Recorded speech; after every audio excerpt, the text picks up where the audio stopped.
اگلی حدیث ہے عن ابی نجیح الارباد بن ساریہ رضی اللہ عنہ قال وعظنا رسول اللہ صلی اللہ علیہ وسلم موعظة بلیغة وجلت منها القلوب وذرفت منها العیون فقلنا یا رسول اللہ كأنها موعظة مودع فأوصنا. حضرت ارباز بن ساریہ رضی اللہ تعالی عنہ فرماتے ہیں کہ رسول اللہ صلی اللہ علیہ وسلم نے ہمیں ایک بار ایسا بلیغ واعظ فرمایا جسے سن کر دل ڈر گئے اور آنکھیں بہنے لگیں. تو ہم نے عرض کیا یا رسول اللہ یہ تو گویا آخری الوداع کہنے والے کا واعظ ہے. آپ تو ہمارے ساتھ ایسی باتیں کر رہے ہیں گویا آپ ہمیں چھوڑ کے جا رہے ہیں. تو آپ ہمیں وصیت فرمائیں. حضور صلی اللہ علیہ وسلم نے فرمایا، یعنی اس سے پتہ یہ چلتا ہے کہ بالکل آخری زمانے کی یہ نصیحت ہے. آپ صلی اللہ علیہ وسلم نے فرمایا میں تمہیں اللہ کے خوف اور سمع و اطاعت کی تاکید کرتا ہوں، اگرچہ تم پر کوئی حبشی غلام امیر بنا دیا جائے، اور جو شخص تم میں سے میرے بعد زندہ رہا وہ بہت بڑے اختلاف سے دوچار ہوگا. بس ایسے اختلاف کے وقت میری سنت اور میرے ہدایت یافتہ خلفائے راشدین کی سنت کو لازم پکڑنا، میری اور میرے خلفاء کی سنت دانتوں سے مضبوط طور پر پکڑے رکھنا، نئی نئی بدعتوں سے بچنا کیونکہ ہر بدعت گمراہی ہے. کہ اختلافات اور فتنوں کے دور میں انسان کے لیے گوشہ عافیت کیا ہے کہ وہ صرف وہ کام کر لے جن کے بارے میں اسے صحیح سورس اور صحیح طریقے سے پتہ چل جائے کہ یہ اللہ کے رسول صلی اللہ علیہ وسلم کا حکم ہے.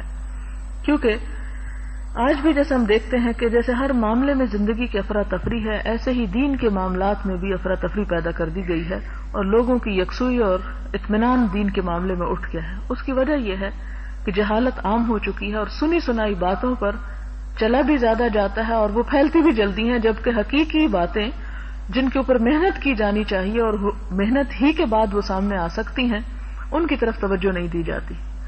اور دین میں بھی ایسی چیزوں کو زیادہ پسند کیا جاتا ہے جو کرنے میں بھی بہت آسان ہو اور تھوڑا کر کے بہت زیادہ اجر مل جائے. یہی وجہ کہ آپ دیکھیں گے کہ ایسے وظیفوں کی کتابیں ہر گلی اور ہر محلے اور ہر علاقے اور ہر گھر میں مل جائیں گی کہ جو خواہ صحیح احادیث سے ہوں، خواہ موضوع سے ہوں، خواہ ضعیف سے ہوں، لیکن ان میں چھوٹے چھوٹے نسخے یا ٹوٹکے بتائے ہوئے ہوں کہ یہ صبح پڑھ لو تو اتنے 1000 کا ثواب، اور یہ شام پڑھ لو تو ایک عمرے کا ثواب، اور یہ 2 دن کر لو تو حج کا ثواب، اور یہ اتنے دن کر لو تو گویا تم نے اللہ اور اس کے رسول کا دیدار کر لیا، اور اس قسم کی بے شمار باتیں. حالانکہ اگر آپ دین کی صحیح تعلیم پر نظر رکھیں تو آپ خود محسوس کریں گے کہ دین کا یہ مزاج ہے ہی نہیں کہ لوگوں کو لالچ دے کے اس قسم کا ان سے اس قسم کے کام کروائے جائیں، بلکہ اس میں دین دراصل ہے کیا؟ زندگی گزارنے کا ایک اچھا طریقہ.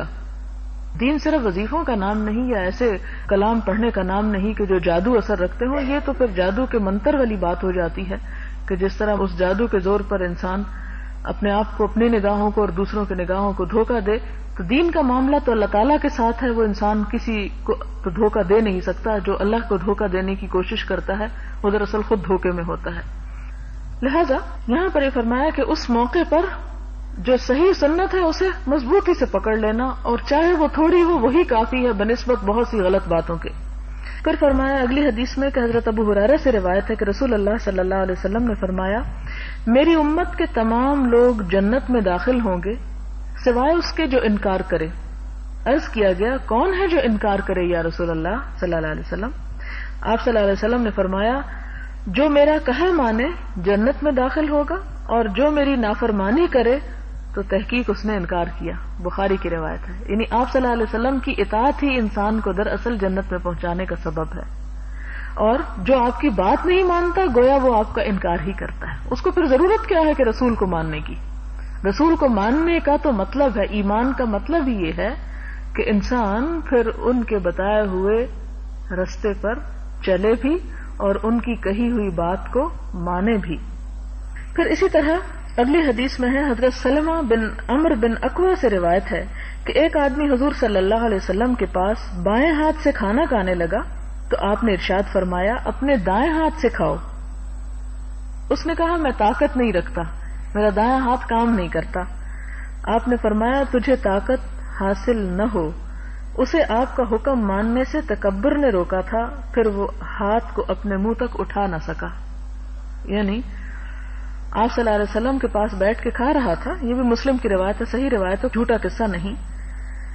کھا رہا تھا، جب آپ نے فرمایا کہ دائیں ہاتھ سے کھاؤ تو اس نے کہا میں کھا ہی نہیں سکتا اس سے، حالانکہ آپ صلی اللہ علیہ وسلم کا حکم ایسا تھا کہ کم از کم کوشش تو کرتا.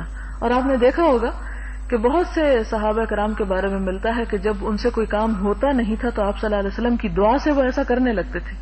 ابو ہریرہ رضی اللہ تعالیٰ عنہ نے ایک دفعہ آ کے شکایت کی کہ اللہ کے رسول صلی اللہ علیہ وسلم میں جو پڑھتا ہوں مجھے یاد نہیں رہتا، تو آپ صلی اللہ علیہ وسلم نے ان کے لیے دعا کی، اور پھر وہ کہتے ہیں کہ آپ صلی اللہ علیہ وسلم کی دعا کے بعد جو میں نے کبھی پڑھا وہ مجھے بھولا نہیں. اور یہی وجہ تھی کہ انہوں نے سب صحابہ کرام سے زیادہ احادیث روایت کی. اسی طرح کئی مواقع پر ہم دیکھتے ہیں کہ بہت سے لوگوں کو جو ہے وہ حضور صلی اللہ علیہ وسلم کی دعاؤں سے اور آپ کے اطاعت سے بہت مقام نصیب ہوا. اسی لیے کہا جاتا نا کہ با ادب با نصیب اور بے ادب بے نصیب. تو یہاں بھی ہم دیکھتے ہیں کہ آپ صلی اللہ علیہ وسلم نے جب فرمایا کہ کھاؤ تو اس نے کہا نہیں، تو آپ صلی اللہ علیہ وسلم کو بہت تکلیف ہوئی، اور تکلیف میں اچانک آپ کے منہ سے ایسے الفاظ نکل گئے کہ خدا پھر تجھے ہمت ہی نہ دے، اگر تم میں طاقت نہیں تو خدا تمہیں طاقت ہی نہ دے. تو اس پر ہوا کیا کہ اس کو چونکہ تکبر نے اور ایک تھوڑی سی ہٹ دھرمی جیسی بات نے آپ کا حکم ماننے سے روکا، لہذا دوبارہ وہ ہاتھ اس کا اٹھتا ہی نہیں تھا، وہ اس کی بھی طاقت گئی. حضرت نعمان بن بشیر سے روایت ہے کہ میں نے رسول اللہ صلی اللہ علیہ وسلم کو فرماتے ہوئے سنا کہ تم ضرور ہی اپنی صفوں کو سیدھا کیا کرو، ورنہ اللہ تعالیٰ ضرور تم میں مخالفت پیدا کر دے گا. یہ صفوں سے مراد نماز میں صفیں ہیں. جب جماعت سے نماز پڑھی جائے تو اس میں پہلی شرط یہ ہے کہ لائن بالکل سٹریٹ ہو، بالکل سیدھی ہو. اور سیدھی ہونے کا مطلب کیا ہے کہ کوئی شخص آگے اور کوئی پیچھے نہ کھڑا ہو، بلکہ سب لوگوں کے پاؤں یعنی ایڑیوں سے صف برابر ہوتی ہے، پنجوں سے نہیں، کیونکہ پاؤں کی لمبائی میں فرق ہوتا ہے نا. تو اگر پنجے ملائیں گے تو بہت سی ایڑیاں آگے پیچھے ہوں گی، تو پیچھے سے جب دیکھیں گے تو آپ کو ایک نہیں نظر آئے گی. لہذا ہونا یہ چاہیے کہ جہاں پر وہ جائے نماز کا ایک سرا یا لائن ختم ہو رہی ہو تو اس لائن کے اوپر سب لوگ اپنی ایڑیاں رکھا کریں، یعنی اس کے قریب، تو پھر صف بالکل خود بخود درست ہو جائے گی. آپ نے فرمایا کہ اگر کوئی ایسا نہیں کرے گا تو ضرور اللہ تعالیٰ تمہارے دلوں میں مخالفت پیدا کر دے گا. آج آپ دیکھیں عورتیں تو بیچاری کبھی کبھار نماز پڑھتی ہیں، انہیں پتہ بھی نہیں کہ نماز پڑھنے کا طریقہ کیا ہے، لیکن مرد تو روز پڑھتے ہیں. آپ مسجدوں میں جا کے دیکھ سکتے ہیں کہ وہاں حال کیا ہے. اور آپ صلی اللہ علیہ وسلم نے پیشن گوئی کی تھی جن کا حال یہ ہوگا ان کے اندر ضرور پھوٹ پڑے گی. شاید ہماری امت میں پھوٹ اور اختلاف کا سبب یہی. اس میں یہ کہ انسان یہ بھی تکبر سے ہی صف نہیں ٹھیک کرتا کہ میں اب اس کے برابر پیچھے ہو جاؤں اور میں اب آگے ہو جاؤں اس کی خاطر کہ یہ اس کا کندھا یہاں لگا ہوا تو اس کے ساتھ برابر. تو یہ صف جو ہے نماز میں دراصل تکبر کو دور کرنے کا ایک بڑا ذریعہ ہے، جس میں وہ اقبال نے بھی کہا تھا نا کہ ایک ہی صف میں کھڑے ہو گئے محمود و ایاز، نہ کوئی بندہ رہا نہ بندہ نواز.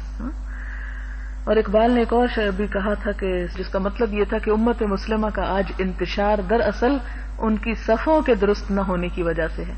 اور نماز میں صف دراصل اسی لیے بنوائی جاتی ہے کہ زندگی میں اور کہیں بھی جب کوئی کام ہو تو صف بنانی آ جائے. لیکن آپ دیکھیں کہ کیوں بنانا غیر مسلموں نے سیکھ لیا. ان کی نمازوں میں کوئی صف نہیں ہوتی، وہ تو نماز میں کھڑے بھی نہیں ہوتے، ان کی عبادت تو بیٹھ کے ساری کرسیوں پر. لیکن اخلاق اور طریقے وہ سب ہم سے لے لیے جو ہمارے اندر ہونے چاہیے تھے.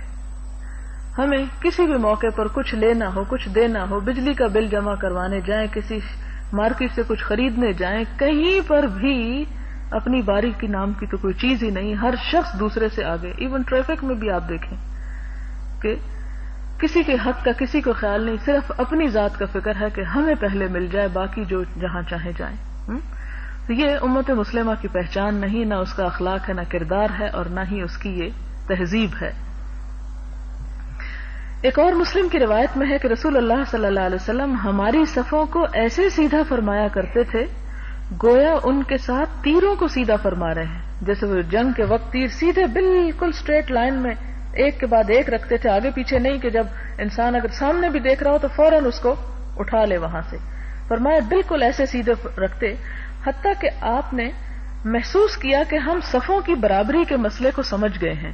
یعنی جب تک آپ ایسا کرتے رہے جب تک کہ ہمارے اندر یہ چیز پیدا نہ ہو گئی. پھر آپ ایک دن تشریف لائے، نماز کے لیے کھڑے ہو گئے، قریب تھا کہ آپ نماز کی تکبیر کہیں. اس اثناء میں آپ نے ایک آدمی کو دیکھا جو اپنا سینہ آگے کو نکالے ہوئے تھا. تو آپ نے ارشاد فرمایا، اے اللہ کے بندو، تم ضرور ہی اپنی صفوں کو سیدھا کرو ورنہ اللہ تعالیٰ تمہارے درمیان پھوٹ ڈال دے گا. یعنی وہ دلوں کا تکبر پھر معاملات میں بھی آ جائے گا اور ایک جگہ پہ بیٹھ نہیں سکو گے. یہی وجہ کہ اگر آپ حرم میں کبھی نماز پڑھنے کا اتفاق ہوا ہو تو آپ دیکھتے ہیں کہ وہ ہر نماز سے پہلے بلند آواز میں کہتے ہیں سووا صفوفکم، اپنی صفیں برابر کر لو. سووا مساوی اور مساوات سے ہے برابر کے معنوں میں. اگلی حدیث میں ہے ابو موسیٰ رضی اللہ تعالی عنہ سے فرماتے ہیں کہ مدینہ شریف میں رات کو ایک مکان گھر والوں سمیت جل گیا، یعنی آگ نے پکڑ لیا، سارا گھر جل گیا. جب رسول اللہ صلی اللہ علیہ وسلم کو ان کے حال کی خبر دی گئی تو فرمایا بے شک یہ آگ تمہاری دشمن ہے، بس جب تم سونے لگو تو اس کو بجھا دیا کرو، یعنی آگ جلتی نہ چھوڑا کرو. اب آپ دیکھیں یہ حدیث یہاں لانے کا مطلب کیا تھا. اس کا مطلب یہ ہے کہ محسوس یوں ہوتا ہے کہ اس سے پہلے بھی حضور صلی اللہ علیہ وسلم اس پر کچھ فرما چکے ہوں گے، لوگوں کو یہ تعلیم دے چکے ہوں گے. تو جس نے نافرمانی کی یا جس نے اس بات کو نہ مانا اس نے نقصان اٹھایا. تو آپ صلی اللہ علیہ وسلم نے یہ کہنے کی بجائے کہ میں نے تمہیں کہا نہیں تھا کہ ایسا اور ایسا نہ کرنا، یہ فرمایا کہ دیکھو ایسا نہ کرنا، یعنی دوبارہ اس چیز کو پھر سکھا دیا، پھر ریپیٹ کر دیا.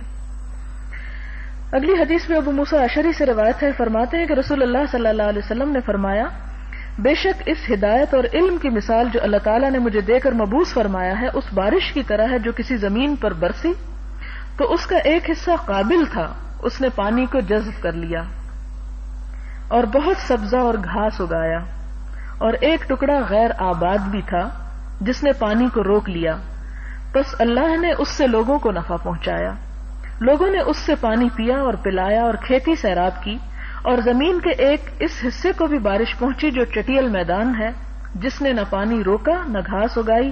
بس یہ مثال ہے اس آدمی کی جس نے اللہ کے دین کے بارے میں سمجھ حاصل کی اور جس علم و ہدایت کے ساتھ اللہ نے مجھے بھیجا اس نے اس شخص کو نفع دیا، بس اس نے دین سیکھا اور سکھایا. اور مثال اس شخص کی ہے جس نے اس علم و ہدایت کی طرف سر بھی نہ اٹھایا اور جس ہدایت کے ساتھ مجھے بھیجا گیا ہے اسے قبول نہ کیا.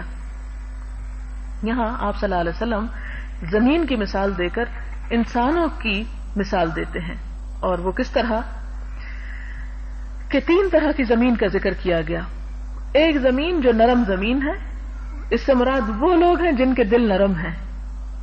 جیسے اس نرم زمین پہ پانی پڑتا ہے تو وہ اندر جذب کر لیتی ہے، اور جذب کرنے کے بعد اس سے سبزہ اگتا ہے، اور اس ہریالی سے دوسروں کی آنکھیں ٹھنڈی ہوتی ہیں اور کھانے پینے کا سامان بھی پیدا ہوتا ہے. اور کچھ لوگ ایسے ہیں، کچھ زمین ایسی ہے کہ جو زیادہ زرخیز تو نہیں، زیادہ نرم تو نہیں، غیر آباد سی ہے، بیکار سی ہے، لیکن ہدایت جب اس پر پڑتی ہے، ہدایت کا نور ایسے لوگوں کے دلوں پہ پڑتا ہے تو وہ اگر خود بہت جلدی عمل نہ بھی کرے تو ایٹ لیسٹ وہ پانی ان کے اندر اس طرح رک جاتا ہے اس زمین میں کہ اس پانی سے اور زمین کو سیراب کر دیا جاتا ہے یا جانور اور انسان پی لیتے ہیں، یعنی دوسروں کے فائدے کی وہ بن جاتی. تو وہ شخص جو خود تو عمل نہیں کرتا مگر دوسروں کو فائدہ پہنچا دیتا ہے. اور تیسرا وہ شخص جو چٹیل میدان کی طرح ہے، سلوپ والے پتھر کی طرح کہ جس پہ ڈھیروں بارش بھی پڑ جائے تو ساری کا ساری بہہ جاتی ہے، ایک قطرہ بھی نہیں ٹپکتا، اور بارش ختم ہونے کے تھوڑی دیر کے بعد بالکل سوکھی ہوتی ہے. اسی طرح یہ کس کی مثال ہے؟ ان لوگوں کی مثال ہے جس شخص نے اس علم و ہدایت کی طرف سر بھی نہ اٹھایا، یعنی توجہ ہی نہ دی. سر کا کیا مطلب ہے؟ سر سے انسان کیا کرتا ہے؟ سنتا بھی ہے، دیکھتا بھی ہے اور دماغ میں سوچتا بھی ہے. تو سر نہ اٹھانے سے مراد یہ کہ نہ سنا، نہ دیکھا اور نہ سمجھا. یا کیا مثال ہے کہ سن تو لیا، جو سنوا دیا گیا اس پر غور و فکر نہیں کیا اور دماغ میں اس کو بٹھایا نہیں. تو ایسے شخص کی مثال کیا ہے؟ یہ وہ چٹیل پتھر ہے کہ جس پہ جو کچھ بھی پڑ جائے وہ سب صاف ہو جاتا ہے. اور فرمایا کہ اس نے اسے قبول نہ کیا. یہ حدیث بھی صحیح حدیث ہے، بخاری اور مسلم دونوں نے اس کو روایت کیا ہے. اب ہم میں سے ہر شخص یہ سوچے کہ اللہ کے رسول صلی اللہ علیہ وسلم کی بتائی ہوئی اس حدیث کے مطابق ہم کس میں شامل ہوتے ہیں.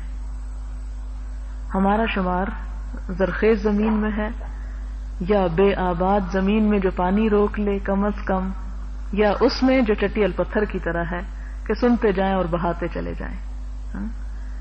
تو جو تیسرا ہے اس میں تو کوئی پھر خیر نہیں. تو کم از کم دوسرے اور حقیقت یہ ہے کہ پہلے میں شامل ہونا چاہیے. دنیا میں جہاں ہم چاہتے ہیں کہ ہر چیز میں ہم سب سے آگے ہوں، یہ انسان کی ایک بڑی بنیادی خواہشات میں سے ایک خواہش ہے. تو دین کے معاملے میں اور دین کے علم کے معاملے میں یہ خواہش آخر کیوں نہیں؟ کیا اس کی اہمیت نہیں یا اس کا کچھ فائدہ نہیں؟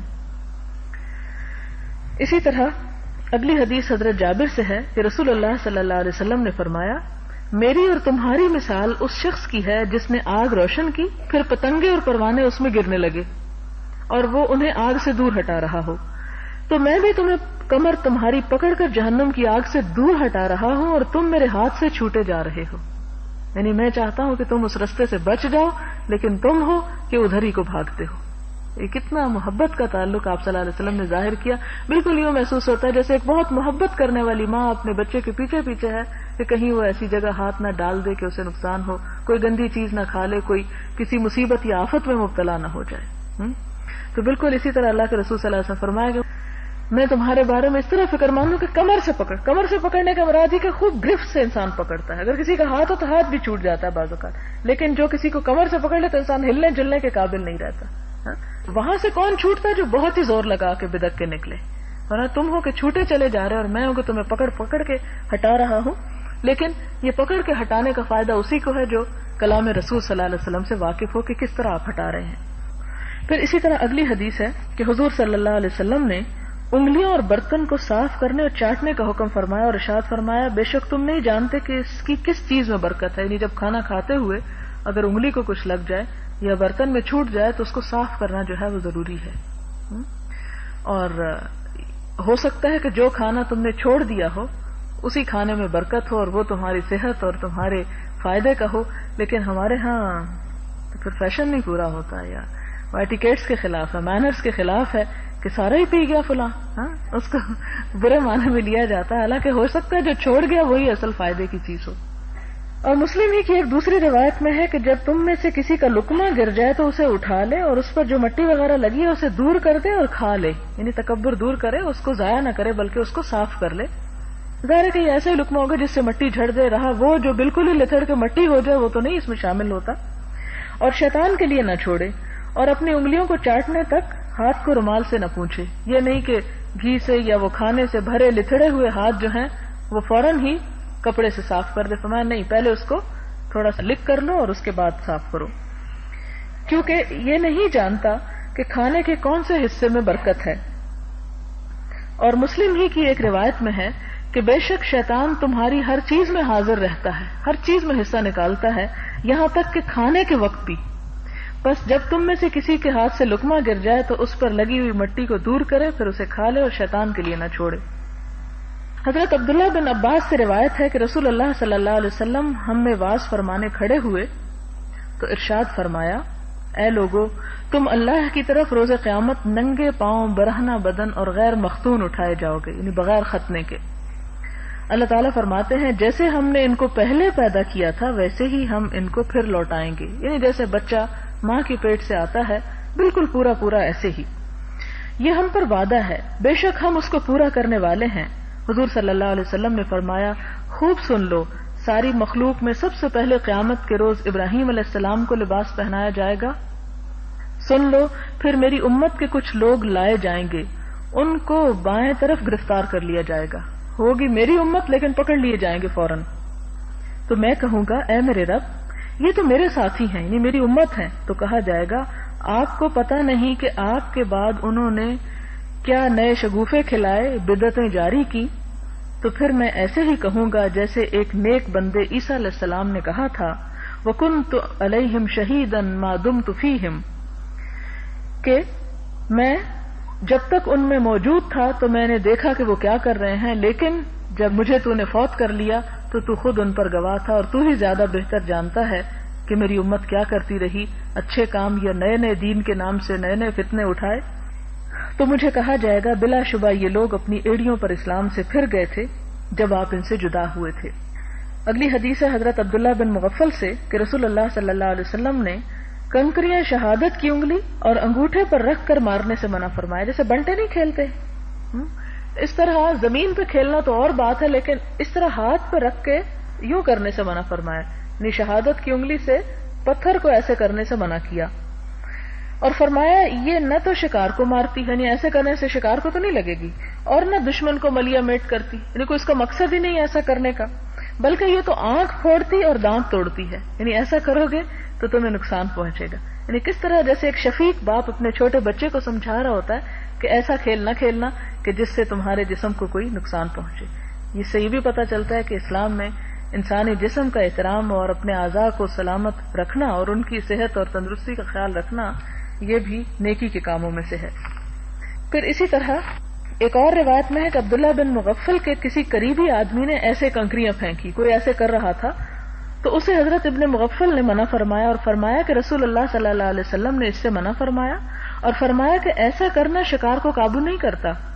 پھر اس نے ایسا کیا تو عبداللہ بن مغفل نے فرمایا میں تو تجھے بتا رہا ہوں کہ حضور صلی اللہ علیہ وسلم نے اس سے روکا ہے اور تم نے پھر یہ حرکت کر دی، خدا کی قسم میں تجھ سے کبھی کلام نہ کروں گا۔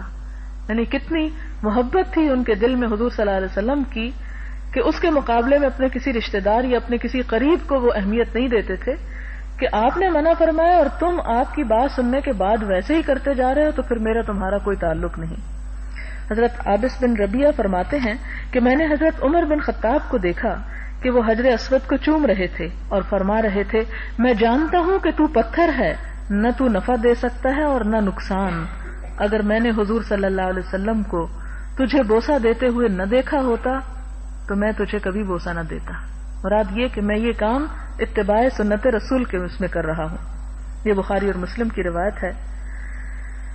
یہ تمام جتنی بھی احادیث اور آیات ہم نے پڑھی ہیں ان سے حضور صلی اللہ علیہ وسلم کی سنت اور آپ کے طور طریقوں پر اور آپ کے آداب پر پابندی کی اہمیت ہمیں پتہ چلتی ہے، اور یہ بھی پتہ چلتا ہے کہ سنت رسول صلی اللہ علیہ وسلم جو ہے وہ انسان کے حق یا اس کے خلاف ایک حجت ہوگی۔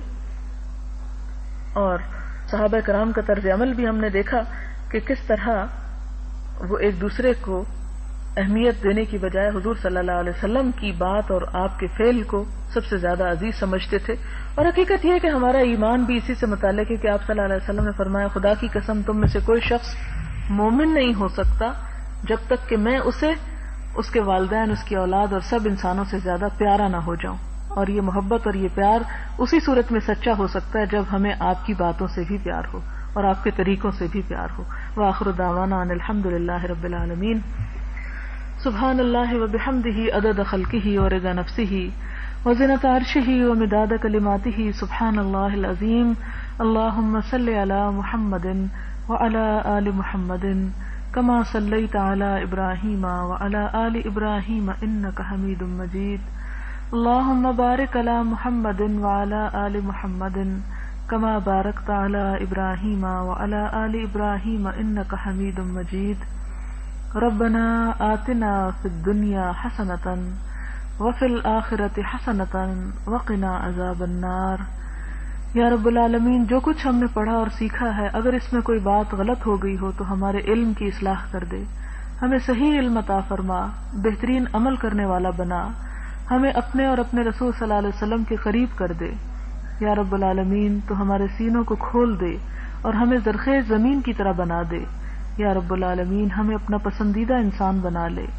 یا ارحم الراحمین، ہمارے والدین پر اپنی رحمت فرما، انہیں صحت و تندرستی اور انہیں رحمت سے نواز، جو دنیا سے جا چکے ہیں ان کی بخشش فرما۔ یا ارحم الراحمین، ہمارے بچوں کو ہماری آنکھوں کی ٹھنڈک بنا۔ یا اللہ، ہمیں ان کی پریشانیوں سے نجات عطا فرما۔ یا رب العالمین، تو انہیں دین و دنیا کی کامیابیاں عطا فرما۔ یا ارحم الراحمین، تو ہم سب کا حامی و ناصر ہو جا۔ یا اللہ، تو پاکستان اور پاکستان سے باہر امت مسلمہ کو اتحاد اور اتفاق عطا فرما۔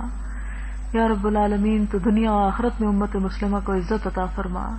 یا رب العالمین، ہمیں مرتے دم تک ایمان پر قائم رکھنا، ہم سے اپنے دین کا کام لے لینا اور اس علم کو ہمارے لیے صدقہ جاریہ بنا دینا۔ ربنا تقبل منا انک انت السمیع الدعاء وتب علینا انک انت التواب الرحیم، وصلی اللہ تعالی علی خیر خلقہ محمد وعلی آلہ واصحابہ واہل بیتہ اجمعین برحمتک یا ارحم الراحمین۔ الہی آمین۔ سبحانک اللہم وبحمدک نشہد ان لا الہ الا انت نستغفرک ونتوب الیک۔ والسلام علیکم ورحمۃ اللہ.